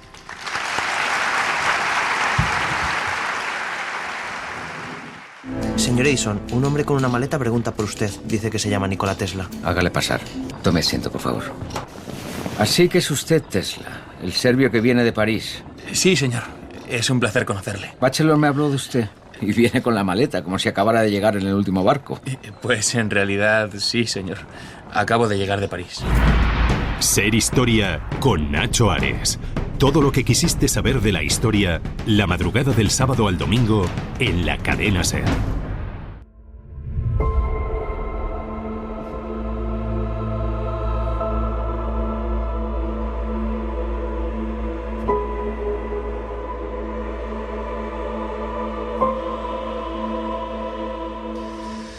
Llegamos al último bloque de este programa de Ser Historia que estamos haciendo desde el Teatro Circo en Orihuela, rodeado de un montón de amigos, de oriolanos.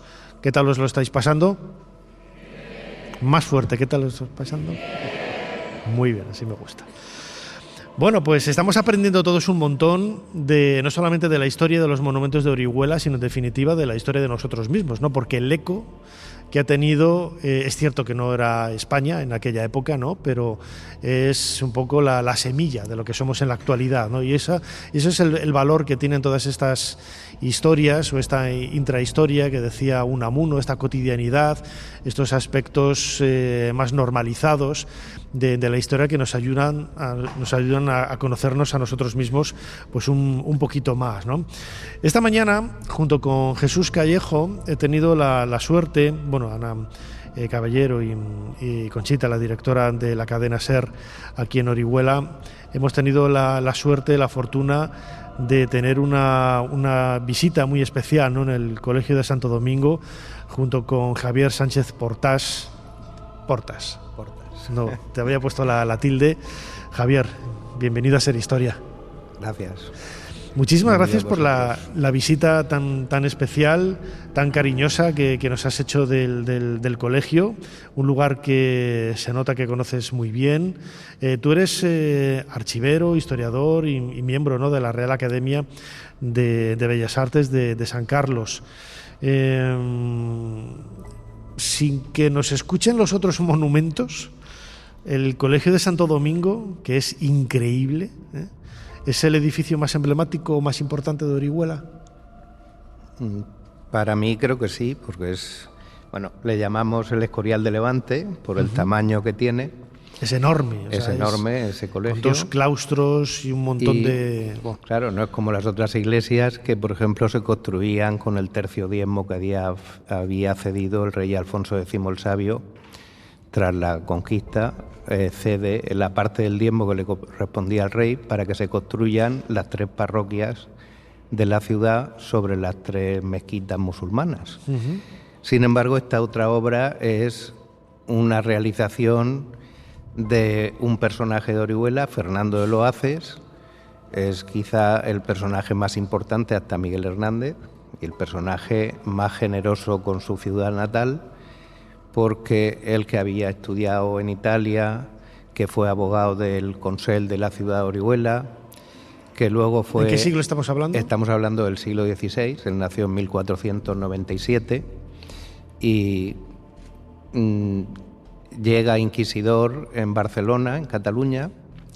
Allí conoce a San Francisco de Borja, que estaba de virrey, y el virrey hace que los Borgia italianos, pero pues Borja de los Borja valencianos, y entonces en 3 días les dan las órdenes mayores y menores y lo convierten en obispo de Elna, luego de Lérida, luego de Tortosa, luego arzobispo de Tarragona y arzobispo de Valencia. En Valencia estuvo muy poquito tiempo, estuvo 1 año.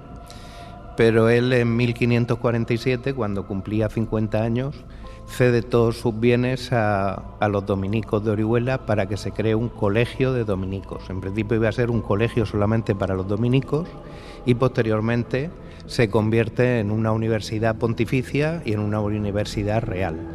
Por lo que cuentas, esta figura del arzobispo Loaces me hace recordar, salvando todas las distancias, claro, un poco al cardenal Mendoza.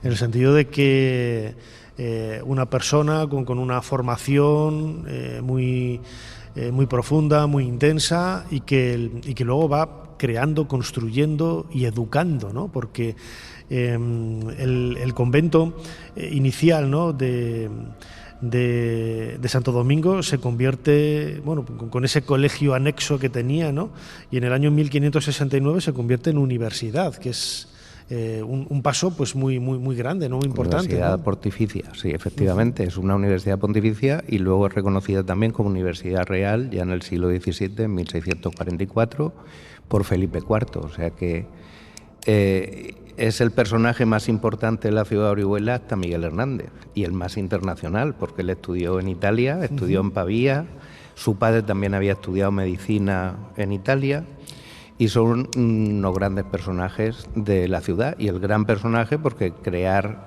ese centro de estudios, crear ese gran edificio con la riqueza de una sola persona y cederlo todo eso a la ciudad de Orihuela, pues creo que es un personaje que hay que tener en cuenta. Sí, de una generosidad y de lo que decía antes, ¿no?, de una formación bastante intensa. El propio edificio es un edificio complejo, pero también basándose esa complejidad se basa en las diferentes funciones, ¿no?, para las que fue diseñado. Estéticamente es espectacular, es precioso.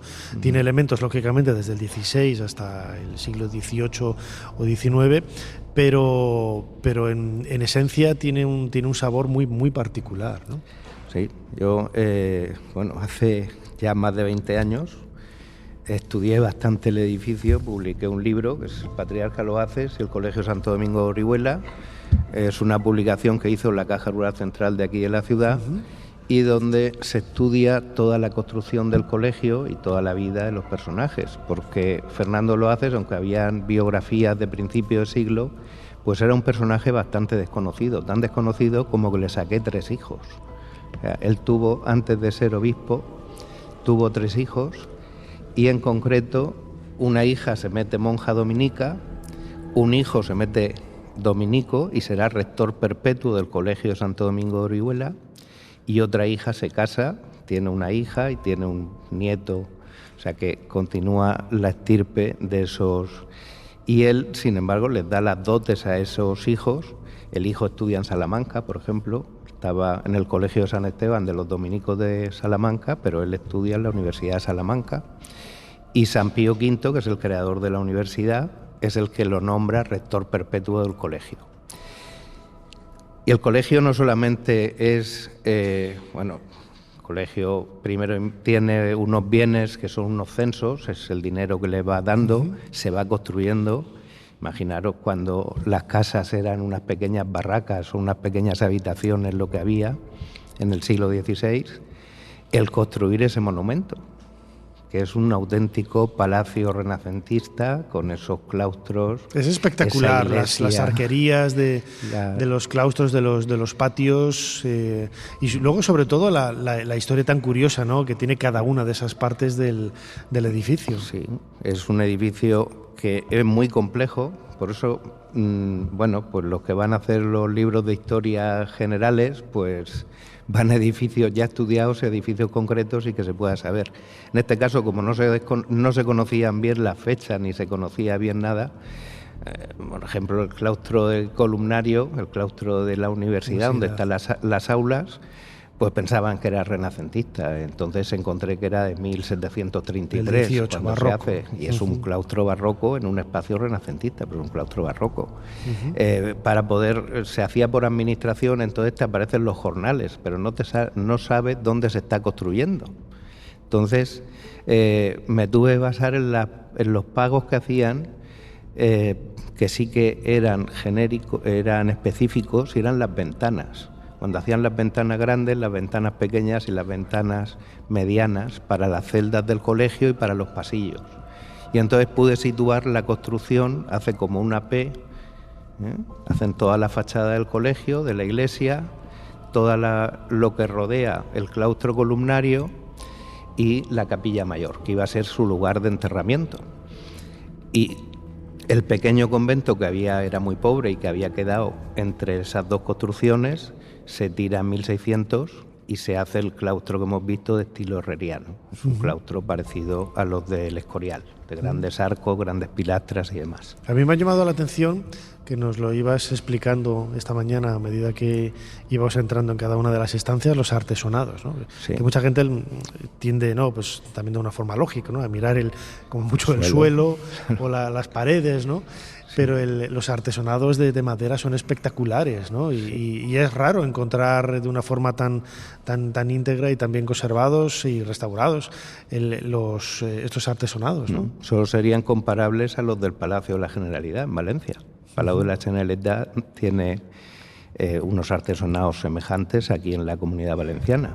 Y es por esa dualidad de que eran las dos capitales. Orihuela siempre iba detrás de Valencia copiando porque quería ser igual a Valencia, con la separación que tenemos y con la distancia. Imagínate hoy día que se tardan 2 horas y media en llegar a Valencia en coche, pues lo que se tardaba en esa época. O por ejemplo cuando Los Haces muere en 1568, el último día de febrero, como era año bisiesto, era el 29 de febrero, y tardan 8 días en traerlo a Orihuela. Entonces entran a Orihuela, dándole la vuelta a la ciudad, porque como el colegio estaba en la entrada desde Valencia, para que no entrara directo al colegio, le dan la vuelta a toda la ciudad y lo pasean por toda la ciudad. Están 8 días paseando el cadáver desde Valencia hasta Orihuela para enterrarlo en el colegio que le había hecho. La importancia del colegio es que al ser universidad, pues luego tenemos a lo largo de la historia que han estudiado muchísimos personajes. Por ejemplo, el conde de Floridablanca estudió en el colegio, pero estudió también Miguel Hernández y un personaje que no hemos nombrado, que es Gabriel Miró. Gabriel Miró estudia en ese colegio y hace 2 novelas específicas sobre la ciudad de Orihuela, que le llama Oleza. El obispo Nuestro Padre San Daniel y el obispo leproso. Son 2 novelas que deben de leer todos los oriolanos y que se han hecho películas y se han hecho reportajes sobre esas 2 novelas de Gabriel Miró. Y luego ya pues es Miguel Hernández o Antonio Gutiérrez, en fin, ha habido muchos personajes que han estudiado en este colegio. Porque la universidad sigue funcionando hasta el 19, ¿no? Sí. 1800 y poco. Bueno, en 1807 hay una extinción, luego la vuelven a abrir, la vuelven a cerrar, luego ya es un instituto de enseñanza media, dura unos pocos años como instituto, después es colegio de jesuitas, pero por ejemplo, y después de los jesuitas fue otra vez instituto en la República y durante la guerra. Después vuelven los jesuitas hasta 1956, que se marchan a Alicante, y luego ya es colegio diocesano. Entonces, el que siga manteniendo desde 1600 hasta ahora, que se haya mantenido como centro de estudios, es lo que permite la conservación y lo que le da una importancia al colegio, porque es el creador de mentes. Hay 2 detalles que a mí me han hecho gracia, quizás por la singularidad, ¿no?, que los caracteriza, ¿no?, en las escaleras, el desgaste, ¿no?, que hay a ambos lados de los escalones, que se ve la parte por donde subían los alumnos y por donde bajaban, ¿no? Sí. Eso marca también un poco la propia vida del colegio. El desgaste, la curva que hacen los escalones, es una escalera de 1568. Imagínate si han subido y han bajado por ahí miles y miles de personas. Y bueno, que además tiene un artesonado impresionante. Sí. No lo hemos podido ver iluminado, pero es un artesonado muy importante. Sí, con la cúpula de madera. Con la cúpula de madera, sí, esa falsa cúpula, es un artesonado bellísimo. Y luego también el comedor, que hemos estado, el refectorio. El comedor te iba a preguntar por ese detalle tan singular de la pintura, que ahora la están restaurando, ¿no? Sí. Abajo a la derecha hay un gatete, un gato. Y es curioso, ¿no?, que cuando el sol llegaba al gato, en los días del año que llegaba al gato por la ventana que tiene al lado, los alumnos ya sabían que comenzaban las vacaciones. Sí, así es. Sí. Yo no sé si estaría hecho adrede o no. No lo creo, ¿no? Será un poco... No, es la casualidad. Bueno, pues siempre, ¿no? El sol tiene un movimiento en invierno y en verano, a lo largo de las estaciones, y hay un momento que, claro, pues dan unas partes y otro momento dan otras. Entonces, casualmente, pues le daba al gato en un lienzo que se hace muy posterior a lo que es el resto del refectorio. Que además ya hemos visto que era la última pieza, se construye en 1595 ese comedor. Y el azulejado también es espectacular. La azulejería del siglo XVIII, decía que era el mejor zócalo de azulejería catalana. Decía un catalán, era el mejor zócalo de azulejería catalana. Está hecho en Valencia en 1755, cuando remodelan. Y luego hay otro detalle importante, es que, gracias al colegio, a esa universidad, pues hay una biblioteca muy importante, que se va creando con los libros del propio fundador y luego los que van adquiriendo los dominicos para la universidad. Esa biblioteca con 69 incunables, más de 20.000 libros hasta el siglo XVIII, da lugar a que en 1863 la reina Isabel II la ponga a cargo del cuerpo facultativo de archiveros y bibliotecarios. Entonces Orihuela es una de las pocas ciudades de España que tiene una biblioteca pública del Estado sin ser capital de provincia. Entonces tenemos la Biblioteca Fernando de los Haces, donde se conserva todo el legado y donde se conserva también el archivo del colegio, de toda la construcción del colegio. Es un edificio absolutamente maravilloso, ¿no? No solamente por la magnificencia de la estructura de piedra, aunque tiene también partes, ¿no?, hechas de ladrillo, ¿no?, como la torre, ¿no?, que es del siglo XVIII, que tiene una mezcla de piedra y ladrillo, ¿no?, que es posterior, ¿no? Posterior, porque la iglesia, curiosamente, bueno, yo ya no sé, aquí las estudié, pero se hace como 5 o 6 veces, porque se les abre, siempre se abría, hacían bóvedas de piedra, entonces las bóvedas de piedra, como hay un lateral que no tiene una buena base de sustentación, se va abriendo por el peso de las bóvedas y hasta finales del siglo XVII no logran hacer la iglesia definitiva en la que ahora vemos. Una iglesia que tiene una portada renacentista y una cabecera renacentista, pero luego todo lo que es la bóveda, y por eso está pintada, es una bóveda de ladrillo que está enlucida y está pintada. Pintada con colores dorados, colores teja, azules, bueno, con precioso. Unos ángeles y con una... bueno, que ahora les ha dado por llamar que si es la Capilla Sixtina de Alicante. Bueno, pues muy bien, pues encantados, como está la Capilla Sixtina de Valencia, pues la Capilla Sixtina. El mundo está de lleno de capillas sixtinas. Pero realmente lo importante también de ese colegio es que por la universidad y por las relaciones que tenían el colegio, los dominicos, que se llevaban bastante mal con el cabildo, porque estaban exentos de pagar impuestos y entonces no tenían que satisfacer los impuestos. Hay un momento que tienen un pleito con la corte y tenían que pagar el subsidio de excusado. Y ese pleito lo tenía que resolver el confesor del rey, que era precisamente un dominico, Fray Antonio de Sotomayor, era dominico y falla, como es lógico, a favor del colegio. Van a revista y falla también a favor del colegio. Y entonces lo nombran protector del colegio, le hacen muchos agasajos, le envían muchos regalos y tal. Y parece ser que gracias a esa intervención de los dominicos y esa relación que tuvieron con la corte, el confesor del rey consiguió que Velázquez pintara ese cuadro de Santo Tomás, que es el modelo de la pureza y que venía muy bien para un colegio de dominicos y para una universidad, y que presidió el salón de grados donde hemos estado y actualmente está la biblioteca del colegio, pues se hiciera ahí ese cuadro. Sí, tenemos una copia delante de nosotros en este escenario del una copia del un poco Circo. secada porque no representa la totalidad de la pintura, pero que bueno, es curioso porque esa pintura ha estado siempre en el entredicho, desde 1906 que la encontró Elías Tormo cuando vino a Orihuela y empezó a hacer atribuciones, pero claro, nadie atribuía a un Velázquez en Orihuela, que no había ninguna relación con un pintor de la corte,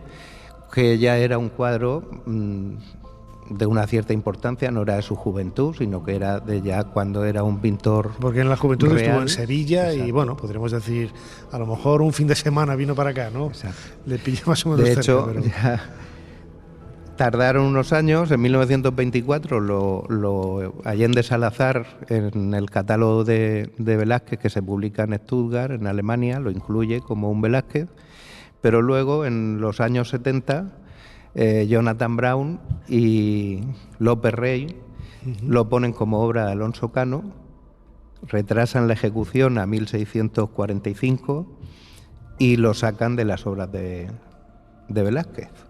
Entonces, bueno, estuve estudiándolo y encontré la llegada del cuadro al colegio en 1633, dice, por el porte del cuadro de Santo Tomás, y al mes siguiente, dice, por el bastidor y a un pintor por adobarlo. Y es porque le hacen el bastidor cuando llega aquí a Orihuela y lo clavan. La relación es la del confesor del rey.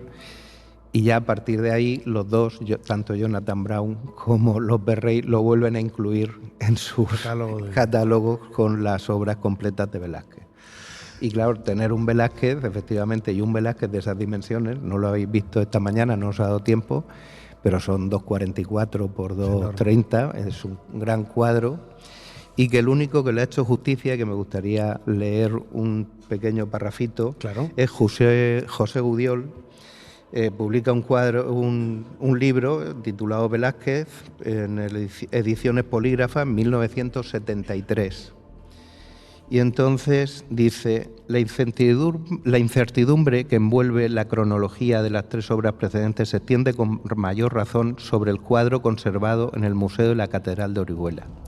Creemos que se trata del mejor de los lienzos religiosos de la juventud del pintor. No obstante, y parece que entusiasmado por el cuadro, afirma: obras como esta bastarían para probar la verdad de la frase que dice que el arte se transforma pero no progresa. En ese cuadro ya tenemos todos los elementos que va a utilizar Velázquez a lo largo de su vida hasta las Meninas. Tenemos la puerta abierta al fondo, que también está la puerta en las Meninas, la mujer que sale por el fondo, que es la mujer que hay en las hilanderas, los libros que hay abiertos, que los utiliza también, y cómo compensa pues el que las 3 figuras que representa el cuadro, que están en la mitad del cuadro, y trazamos una diagonal, hay 3 figuras en un lado, luego los compensa con la chimenea, y entonces hace una gran chimenea. Es un alarde de dibujo, y ya es una pintura incluso impresionista, porque si nos acercamos a la pintura vemos que no está dibujada como en otros cuadros de Velázquez, que pinta las cutículas de las uñas y que lo pinta. No, aquí son brochazos, donde tú cuando miras el cuadro te centras específicamente en la cabeza del santo y la cabeza del ángel. O hay un detalle muy curioso, es el arrepentimiento, lo sabrás de otros cuadros de Velázquez, que tienen 6 patas los caballos. Sí. Porque les ha hecho primero unas patas y luego le ha cambiado la posición de las patas. Eso cuando yo estudiaba me decían que es que como tenía acceso a los cuadros, porque estaba en el palacio, en el Alcázar, pasaban los años de bajar el cuadro, entonces lo corregía. Pero este cuadro vino a Orihuela y ya no lo pudo corregir.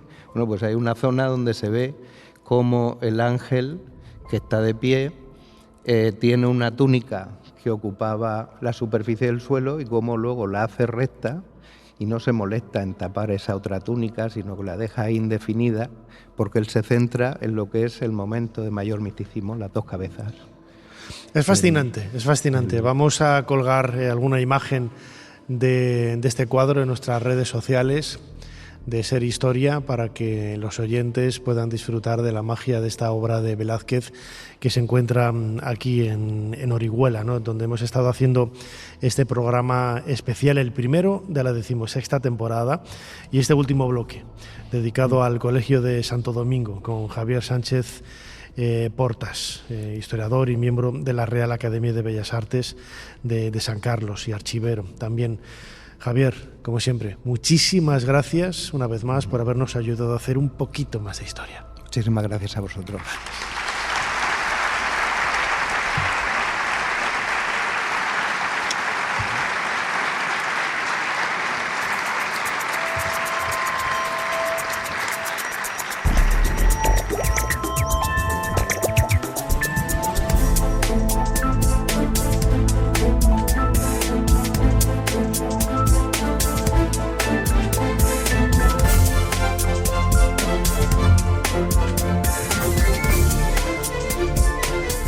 Bueno, pues llegamos al final de este programa especial de Ser Historia que hemos estado haciendo desde Orihuela. Gracias una vez más a la Concejalía de Cultura, al Ayuntamiento Concejalía de Cultura y Turismo del Ayuntamiento de Orihuela, al Grupo Marcos Automoción y Ortopedia La Milagrosa, que nos han ayudado a estar este día compartiendo nuestra pasión por la historia con todo este maravilloso público oriolano que ha llenado el Teatro Circo. Como siempre, me gustaría dar las gracias a los compañeros de la cadena SER en Orihuela, a Conchita Jiménez, la directora, Fernando Peral, que nos ha ayudado un poco a la producción, a la gestión de un montón de detalles, y especialmente porque son un poco los magos de la técnica y de la calidad del sonido, a Isidro Simón y a Abel Pérez, que están ahí ocultos, pero que se merecen un fortísimo aplauso de todos nosotros.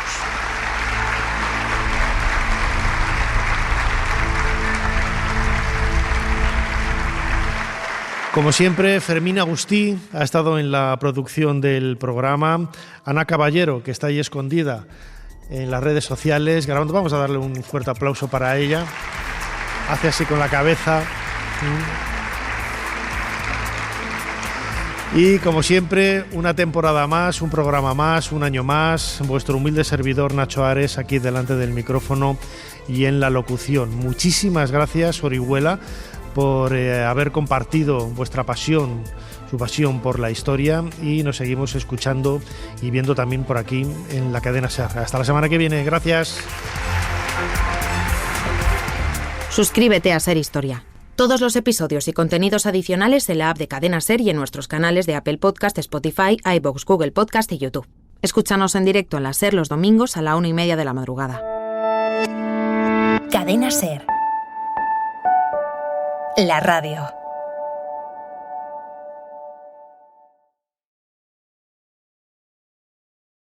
No importa lo que te detenga, despierta tus sentidos con la fuerza del tigre y el poder de hierbas aromáticas legendarias. Tiger Balm actúa rápido para calmar, revitalizar y restaurar. Siéntete mejor y vuelve a disfrutar la vida con Tiger Balm.